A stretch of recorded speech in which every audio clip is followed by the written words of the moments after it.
aos meus irmãos, bom dia a todos. Vamos então ouvir a palavra de Deus. Vamos abrir na carta de Efésios, capítulo de número 5.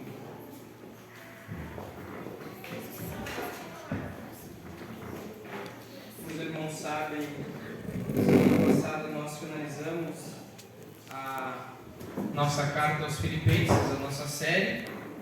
Então nós teremos aí alguns dias de tema livre, mas eu procurei não ficar muito longe daquilo que nós já vimos falando, que era sobre a igreja, né?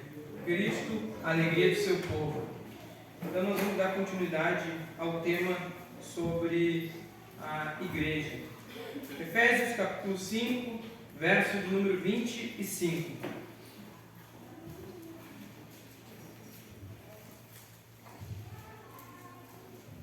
Amém?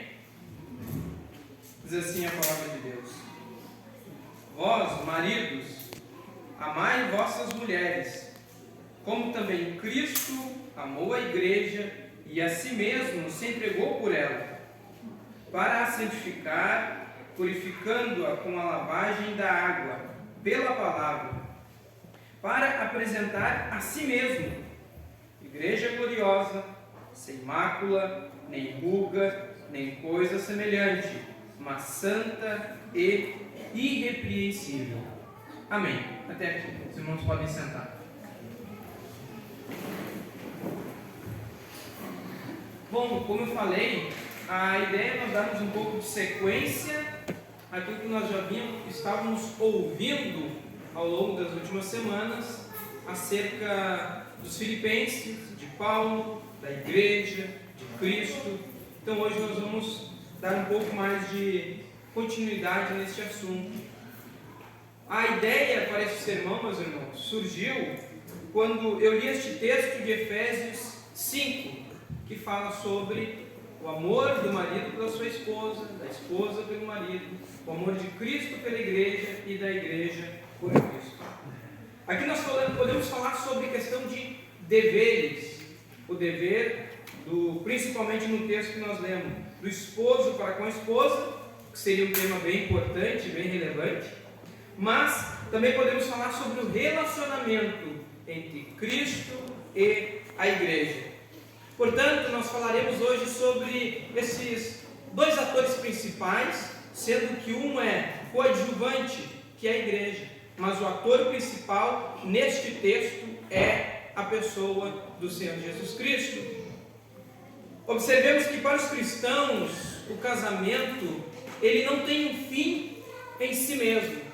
O casamento cristão, a maneira como nós enxergamos dentro da palavra de Deus, na Escritura Sagrada, é que o casamento não tem um fim em si mesmo.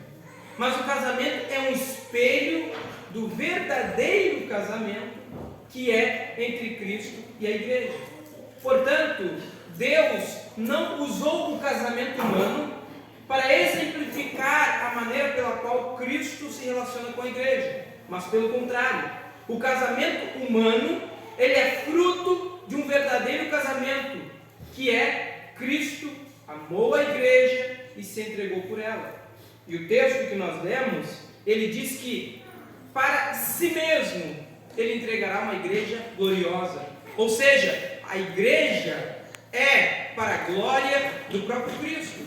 E o casamento humano, ele também deve ter este mesmo propósito. Homem e mulher devem amar a Deus e glorificar a Deus através do seu relacionamento. Portanto, o texto bíblico nos diz que este é o verdadeiro casamento. Olhemos, meus irmãos, um pouco mais à frente, nós lemos os versos 25, 26 e 27.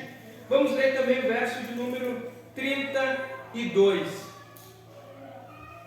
Que diz assim: grande é este mistério, digo, porém, a respeito de Cristo e da igreja. Esse é o verdadeiro casamento.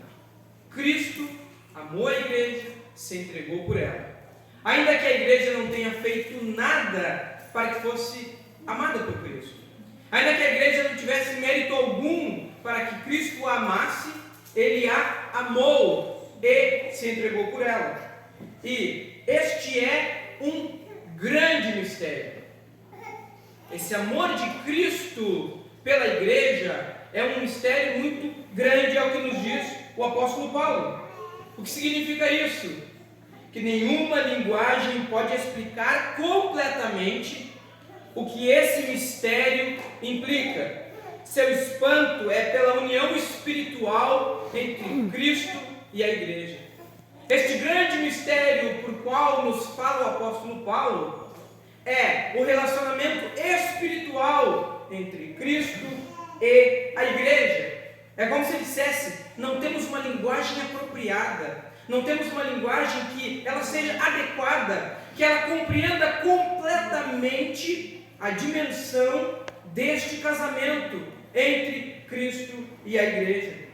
Mas quando ele nos fala de mistério, não significa que é algo incompreensível, algo que nós não possamos entender. Pelo contrário, quando divulgado, mas que até agora foi mantido em segredo, este mistério é algo que até que seja revelado, ele não está divulgado, nós não entenderíamos.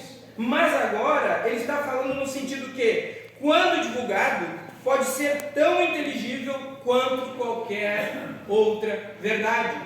Então ele não está falando de um mistério que é oculto, ele está falando de um mistério que já está revelado. Então nós podemos compreender. Era um mistério que estava oculto até Cristo vir.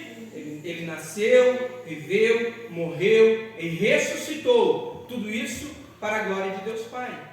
Mas nós vemos que o profeta Isaías, ele fala que o trabalho de Cristo, o seu penoso trabalho, daria fruto. E o fruto do penoso trabalho de Cristo é a igreja. E esse é um grande mistério. Porque nós vemos que o apóstolo Paulo nos diz que a igreja, ela está nos planos de Deus, nos planos da vontade de Deus, antes da fundação do mundo. Então ela não surge a partir de um plano B, ela não surge simplesmente a partir de uma boa vontade de Cristo, à medida que Ele ressuscita. Bom, agora eu vou criar aí uma igreja, um povo que vai me representar na terra. Não! O mistério que agora em Cristo está revelado é que a igreja, ela já existe antes da fundação do mundo, nos planos e na vontade de Deus. Por isso que agora então nós vemos esse mistério como algo revelado, porque aquilo que estava oculto em Cristo, na igreja, nós podemos compreender. Quem gostaria de abrir e quiser acompanhar Efésios capítulo de número 1 e o versículo de número 9, que diz assim: e nos revelou o mistério da sua vontade, de acordo com o seu bom propósito, que Ele estabeleceu em Cristo. Então, a pessoa de Cristo é o ponto-chave para nós entendermos esse casamento espiritual, este mistério que é este amor incompreensível, no sentido de não conseguimos compreender a profundidade dele entre Cristo e a igreja. Em Romanos, Paulo nos diz que através de um homem entrou o pecado no mundo, Adão, mas através de um homem entrou a salvação no mundo, o segundo Adão, Jesus Cristo. Então nós vemos que Cristo é a salvação de Deus para todo aquele que crê. E a igreja nós somos os representantes de Cristo na terra. Nós não podemos esperar que o mundo represente a Cristo, porque João, o evangelista, ele nos diz que o mundo não tem o Espírito de Cristo. Eles não conhecem a Cristo, eles não entendem esta dimensão espiritual do que foi a mensagem, a vida, a morte e a ressurreição de Jesus Cristo. Mas todo aquele que ama a Cristo e que é seu discípulo, este entende este mistério e vive a partir dessa verdade, que é a igreja de Jesus. O que nós vemos é que ninguém teria entendido sem uma revelação. Nenhum mistério ele pode ser entendido se ele não for revelado. Ninguém entende hoje, a não ser que sejamos ensinados pelo Espírito de Deus nas Escrituras. Ninguém entendeu o mistério acerca da igreja e ninguém entende ele ainda hoje se não for através do Espírito. Quando nós estamos falando sobre um relacionamento espiritual, um casamento espiritual entre Cristo e a igreja, ele não pode ser entendido nos termos carnais, nos termos humanos. Ele não pode ser entendido simplesmente com a razão, com a lógica. Ele não pode ser entendido a partir da nossa perspectiva de uma inteligência meramente humana. Mas nós precisamos entender que há uma profundidade muito maior neste relacionamento do que simplesmente a nossa mera imaginação pode compreender. Por isso que nós precisamos da revelação do Espírito. E o Espírito, ele se revela através da sua palavra. Nós só entendemos o que é ser igreja porque a palavra nos diz o que é uma igreja. Nós não conseguiremos ser igreja a partir dos nossos méritos, da nossa força ou da nossa capacidade. Porque lembramos nós, somos humanos. Não existe igreja perfeita porque a igreja é composta por seres humanos, pecadores.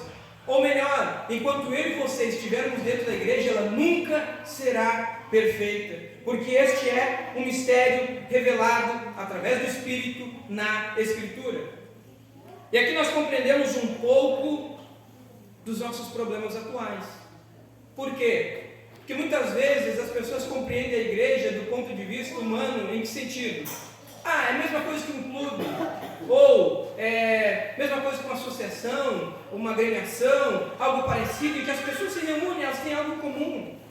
Mas o que nos torna comuns nessa manhã, o que nos torna irmãos para estarmos aqui reunidos, o que nos torna família de Deus, não é simplesmente a faixa etária, a renda financeira, a localização geográfica, não, mas o que nos faz família de Deus, irmãos em Cristo, é o fato de que nós somos chamados por Cristo para um relacionamento espiritual com Ele. E toda vez em que eu me relaciono com Cristo, é impossível eu não me relacionar com aqueles que também são chamados por Cristo para se relacionarem com Ele.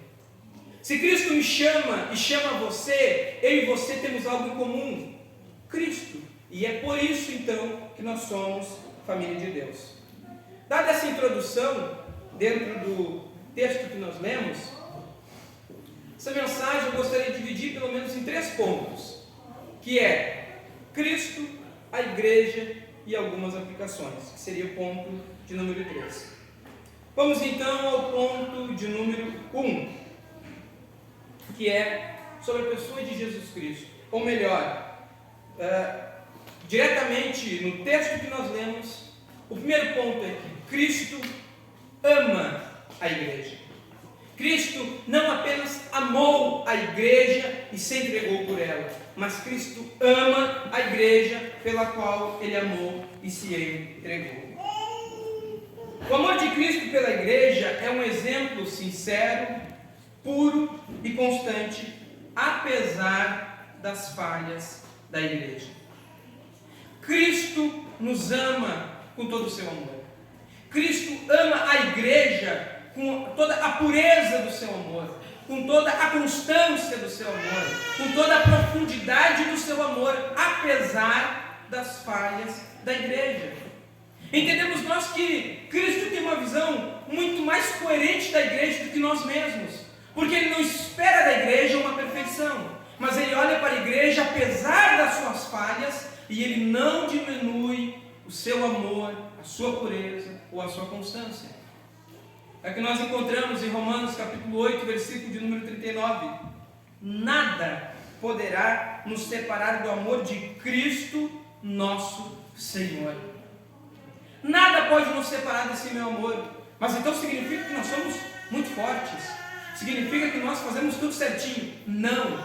Significa que está baseado no amor dele por nós e não tanto na nossa na maneira como nós reagimos ao amor que Cristo tem por nós. Por isso que o texto nos diz: nada pode nos separar do amor de Cristo, porque Ele continua nos amando. Nós vemos que o texto bíblico diz que Cristo se entregou por ela. Cristo não se entregou à igreja, Cristo se entregou pela igreja. Ele pagou um alto preço. Por isso que Cristo é glorioso para nós por tudo o que Ele fez por nós. Ou, me lembro que nosso pastor Gabriel já dizia, e disse algumas vezes: você pode confiar em alguém que morreu por você. Você pode confiar em alguém que deu a maior prova de amor por você. Portanto, Cristo se entregou pela igreja. E nós vemos isso para quê? Primeiro, para que possa santificá-la neste mundo e glorificá-lo no próximo. Cristo se entregou pela igreja para que Ele nos pudesse santificar. A doutrina da santificação neste mundo.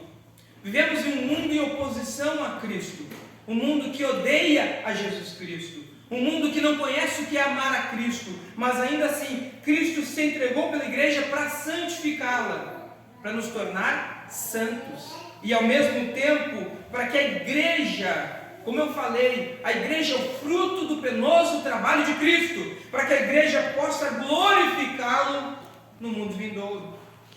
Também Cristo se entregou pela igreja para que possa conceder a todos os seus membros um princípio de santidade e livrá-los da culpa, da escravidão e do domínio do pecado. Se Cristo não tivesse nos amado, nós ainda estaríamos escravizados pelo pecado, pela culpa, pelo ódio, pela amargura, pelas tristezas da vida.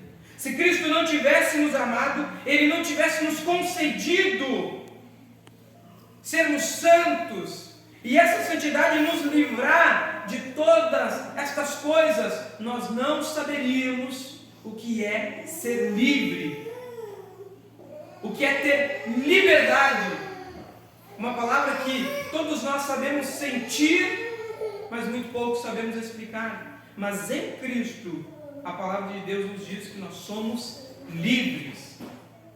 Ainda mais, Cristo se entregou pela igreja, para que pelo Espírito Santo a igreja fosse um sinal da presença de Deus.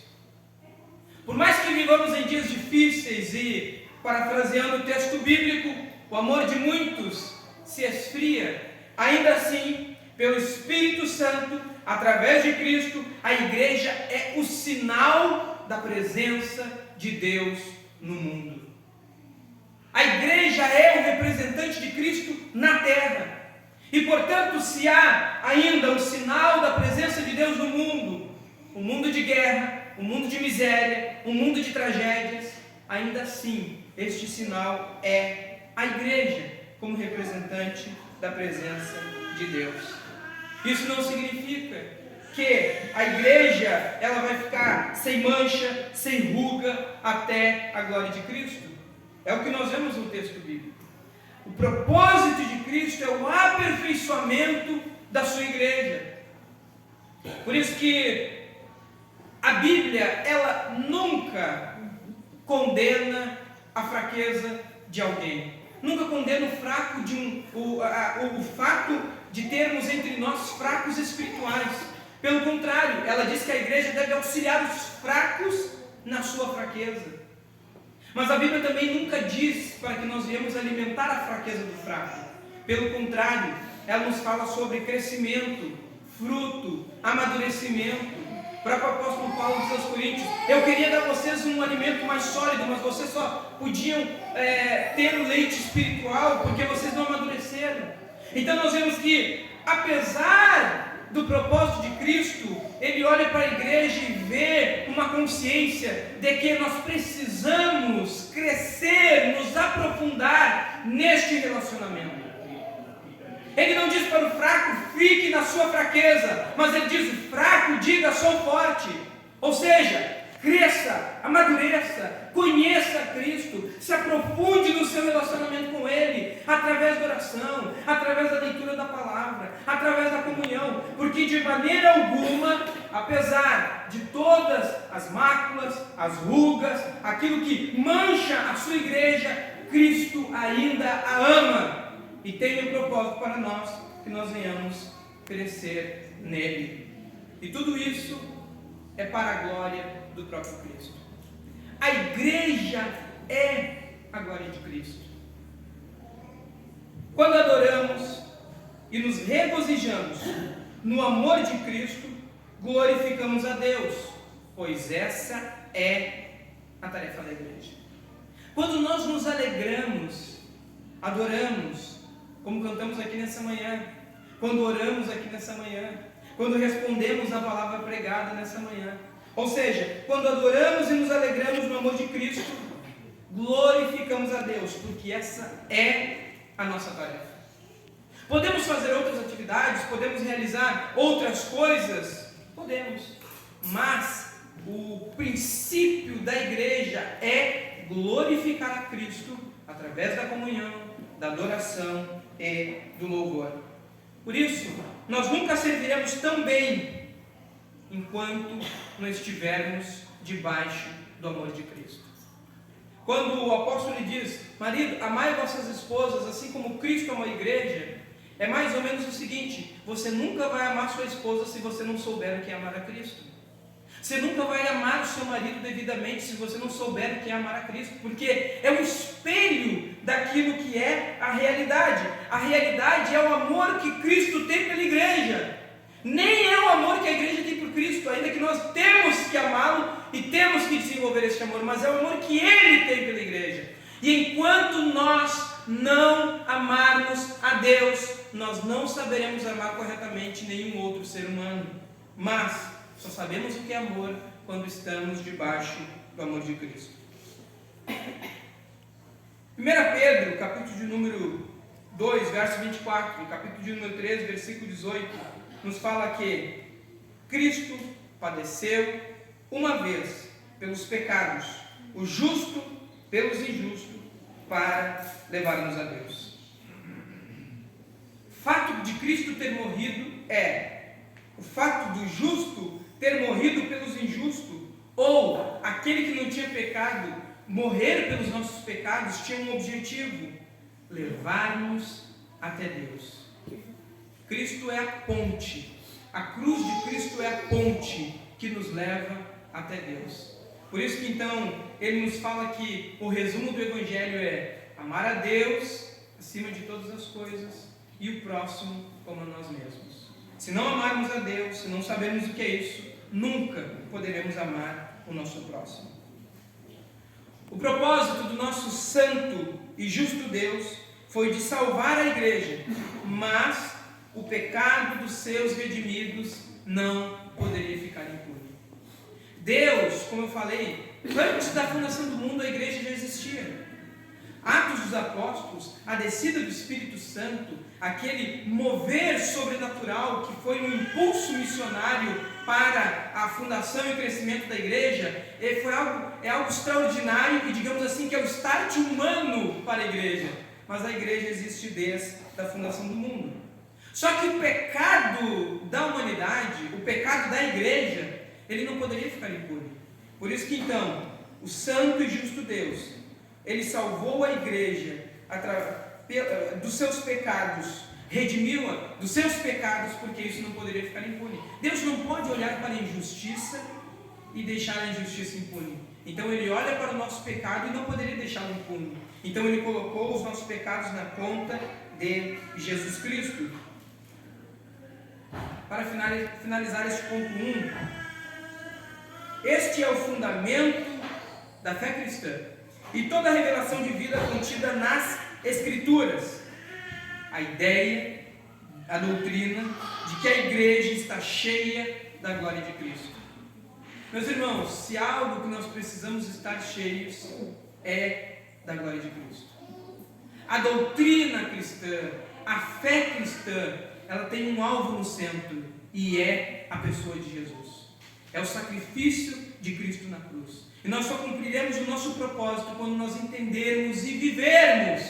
Porque muitas vezes nós entendemos.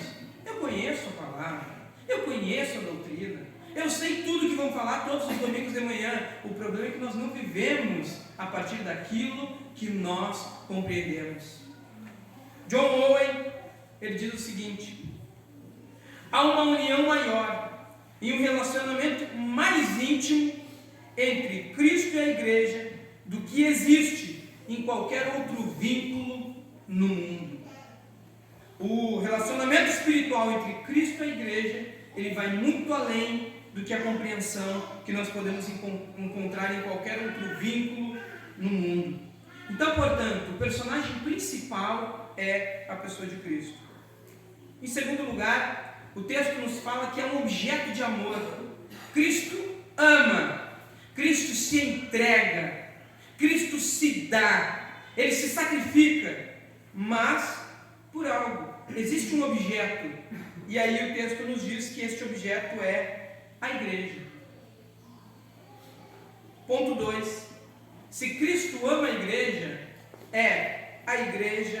deve amar a Cristo. Se Cristo ama a igreja, nós precisamos dar uma resposta. Este amor precisa ser correspondido. Nós precisamos usufruir deste amor, mas não apenas de forma egoísta. Nós precisamos que este amor ele volte para Cristo através do amor da igreja. E aí vem-nos a primeira pergunta: mas o que é a igreja? A resposta a essa pergunta parece que nos é óbvia, como se todos soubessem, mas acredito que sempre é bom relembrarmos a profundidade do que é ser igreja. Porque não basta eu saber que Cristo é uma igreja, a igreja deve amar a Cristo, se eu não sei o que é ser igreja, ou se eu tenho um entendimento equivocado do que é uma igreja cristã. A igreja é uma instituição divina, devendo a sua origem não ao homem, mas a Cristo. E é um ajuntamento não feito por acordo humano, mas por determinação do próprio Cristo. É óbvio que as instituições, as denominações, elas têm a sua data de fundação.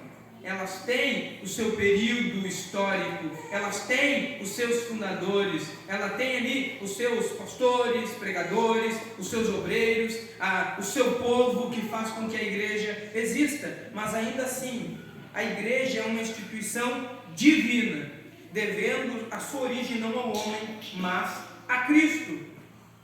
Então, quando nós nos tornamos um com Cristo, nós somos igreja. É óbvio que eu não estou falando aqui do prédio físico, das 4 paredes, do espaço geográfico, ainda que em nada as 4 paredes, o espaço geográfico, o prédio físico, ele é desprezado, porque é aqui que nós nos encontramos. Mas ao nos tornarmos um com Cristo, o cristão no mesmo tempo se torna um, em certo sentido, com todos aqueles que são de Cristo. Se eu tive um encontro com Cristo, melhor, Cristo me encontrou, e Ele também encontrou você, à medida em que você ama Cristo, e Cristo te ama, que eu amo a Cristo, e Cristo me ama, nós precisamos nos amar uns aos outros. Então, quando nós nos tornamos um em Cristo, nós nos tornamos um com todos aqueles que pertencem a Cristo, com todos aqueles que são de Cristo. Por isso só, nós já não podemos desprezar aqueles a quem Cristo tem colocado ao nosso lado para sermos igreja, porque ninguém é igreja sozinho. Quando Cristo, por meio da poderosa operação do seu Espírito, traz o pecador à reconciliação, ao arrependimento e à comunhão com Ele, Cristo também o conduz à companhia e à reconciliação e comunhão com todos os outros cristãos. Não há como eu ser igreja sozinho, eu preciso ser igreja com todos aqueles pecadores a quem Cristo chamou para serem seus filhos. Portanto, a igreja é a reunião dos filhos de Deus. E não simplesmente reunião no sentido do culto público do domingo de manhã, mas reunião é que nós temos um relacionamento espiritual uns com os outros. Nós precisamos entender que ser igreja é mais do que vir ao culto no domingo de manhã. É mais do que simplesmente estar nos PGs durante a semana. É mais do que em algum momento ou reunião nós nos encontrarmos. Nós somos igreja, povo de Deus, em todo o tempo. Enquanto estamos em relacionamento com Cristo, também estamos em relacionamento com os nossos irmãos. Nós vemos que a igreja, ela existe dentro da história e é propósito de Deus. O apóstolo vai nos dizer que na plenitude dos tempos, Deus enviou o seu Filho. E quando Ele envia seu Filho, que, como mencionei, Ele nasceu, viveu, morreu e ressuscitou, Ele veio dentro do tempo. E neste tempo, dentro do plano perfeito de Deus, Cristo criou a sua igreja. Cristo manifestou aquele mistério que estava oculto, agora está revelado. Então, historicamente, a igreja também existe. Eu separei um exemplo disso. No ano de 325 depois de Cristo, na igreja primitiva, por meio do concílio de Nicéia, a igreja foi definida por 4 palavras-chave. Dentro da história, um povo se reuniu para entender ou determinar melhor o que é ser igreja. E uma das definições que nós encontramos é o concílio de Nicéia. E ele diz que a igreja é una, santa, católica e apostólica. É uma das definições que nós temos para a igreja: unidade, santidade, universal. Católico no sentido de universal, não está restrito ao Jardim Botânico, não está restrito à cidade de Porto Alegre, mas ela é todos aqueles que são chamados em Cristo ao longo da história, em todos os povos, em todos os lugares. E ela é apostólica, porque nós estamos debaixo da fé apostólica, aquilo que foi o Evangelho, a mensagem dos apóstolos. Então nós vemos que aquilo que nós encontramos na Trindade, nós encontramos naquilo que é ser igreja. A Trindade, a base da unidade da igreja é a própria Trindade, que são 3, mas são 1. A base da santidade da igreja é a própria Trindade. Deus é santo, Deus Pai é santo, Deus Filho é santo, Deus Espírito é também santo.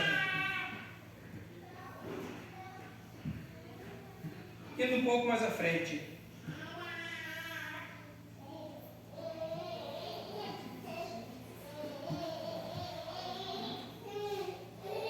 Diante de tudo isso que nós ouvimos, questão de Cristo, muito resumidamente, meus irmãos, questão da igreja, muito resumidamente, também, nós vemos que o Evangelho, esta determinação do que é a mensagem do Evangelho, de forma simples: Cristo veio ao mundo, morreu pelos pecadores, para que os pecadores, a igreja, se tornassem filhos de Deus. Nós vemos que o Evangelho é a coluna da igreja, a mensagem evangélica. 1 Timóteo, capítulo de número 13, versículo de número 15, nos diz: para que saibais como convém andar na casa de Deus, que é a igreja do Deus vivo, a coluna e firmeza da verdade. Para que nós possamos saber como proceder diante da presença de Deus, como ser igreja do Deus vivo. Nós não estamos servindo ao Deus morto, nós não estamos servindo a uma denominação humana, nós estamos servindo a um Deus que é vivo.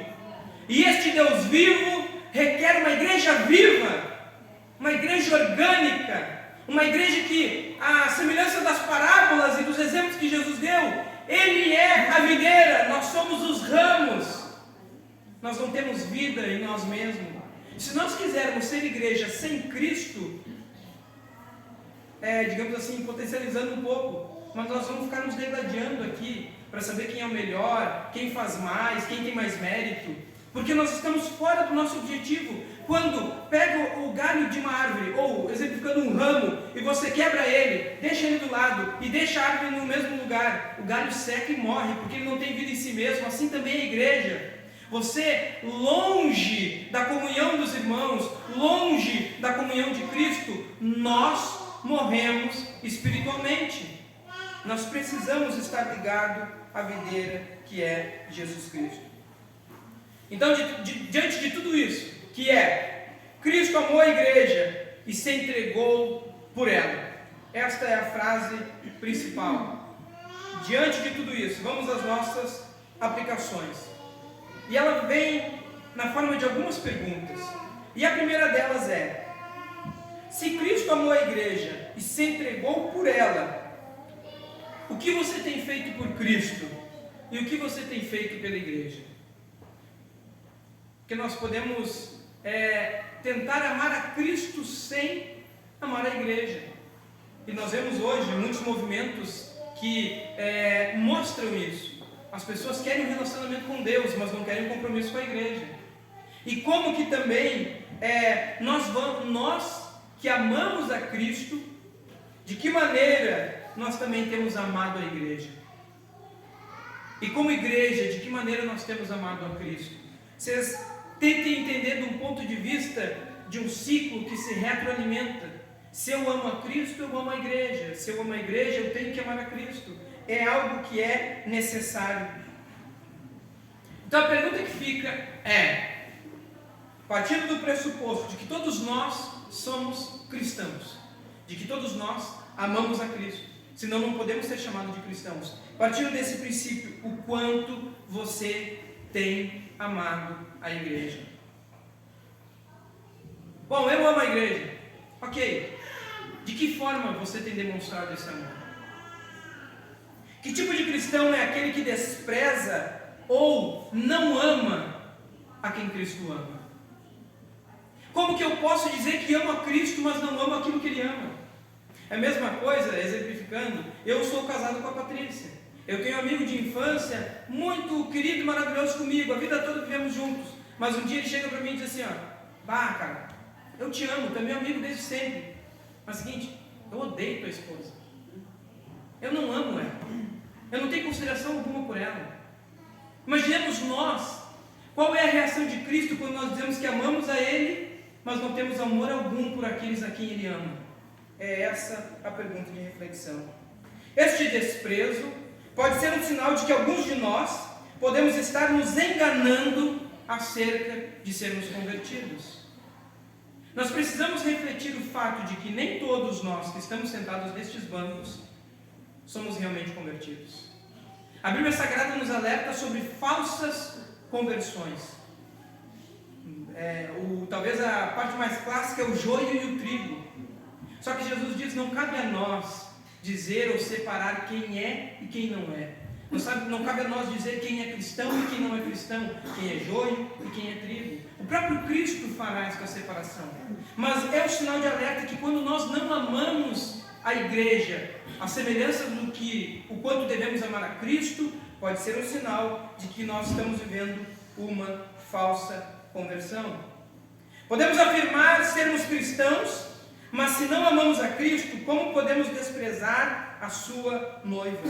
Como podemos consistente e persistentemente nos afastarmos daquilo ao qual Ele nos chamou para nos unirmos à sua igreja visível? Cristo, à medida em que Ele me chama para se unir àqueles que Ele amou e que também amam a Ele. Como que eu posso persistente e consistentemente ignorar esta realidade e essa verdade?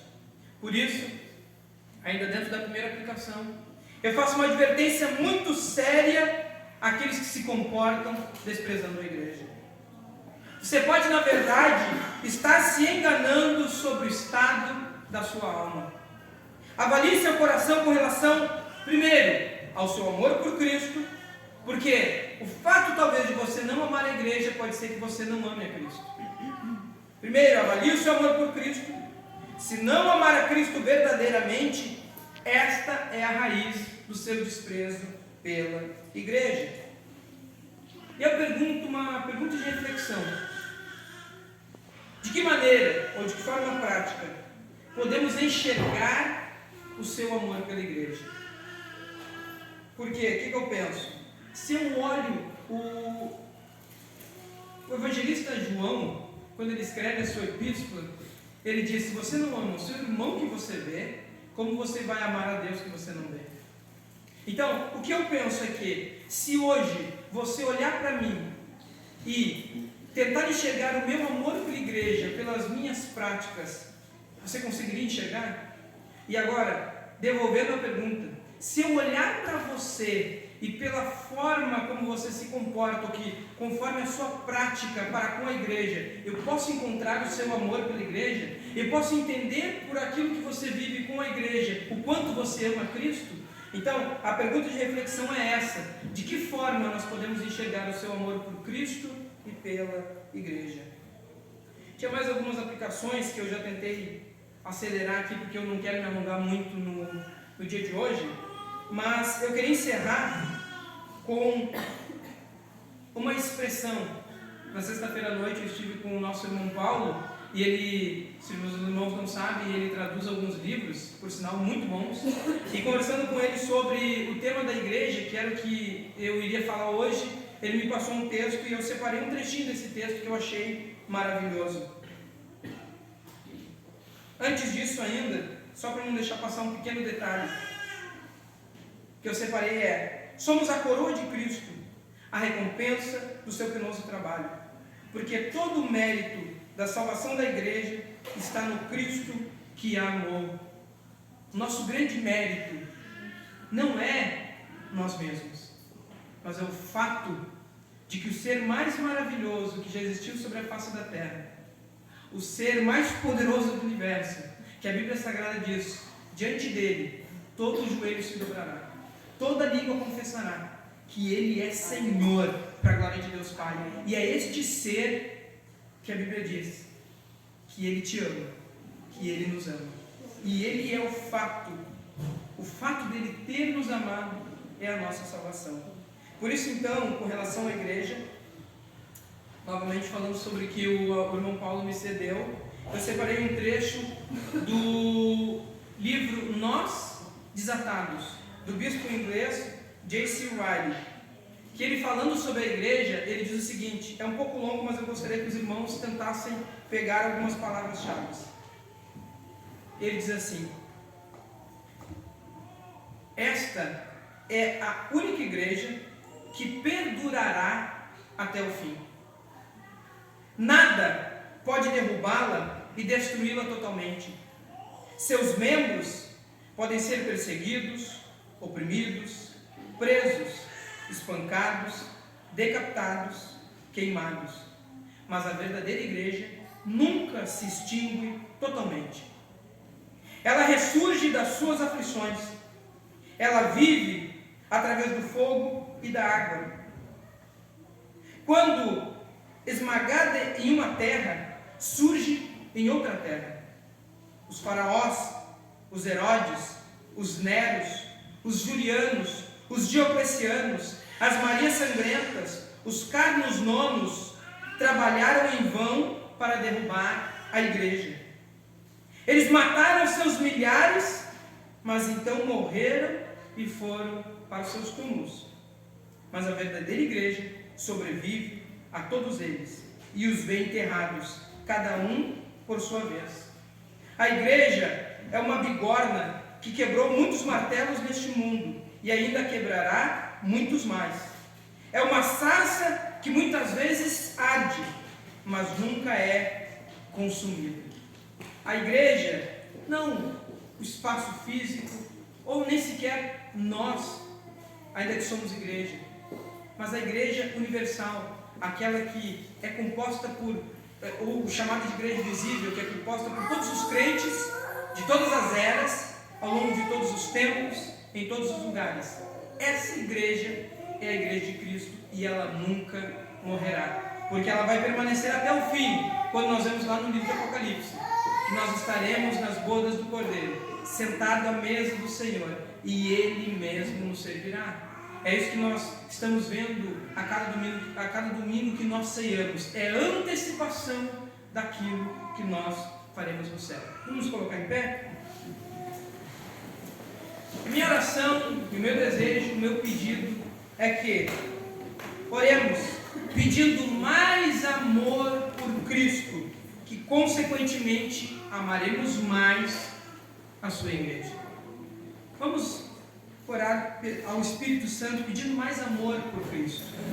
E a consequência de amar a Cristo é, vamos amar aquilo que Ele ama, a sua igreja. Amém? Vamos orar.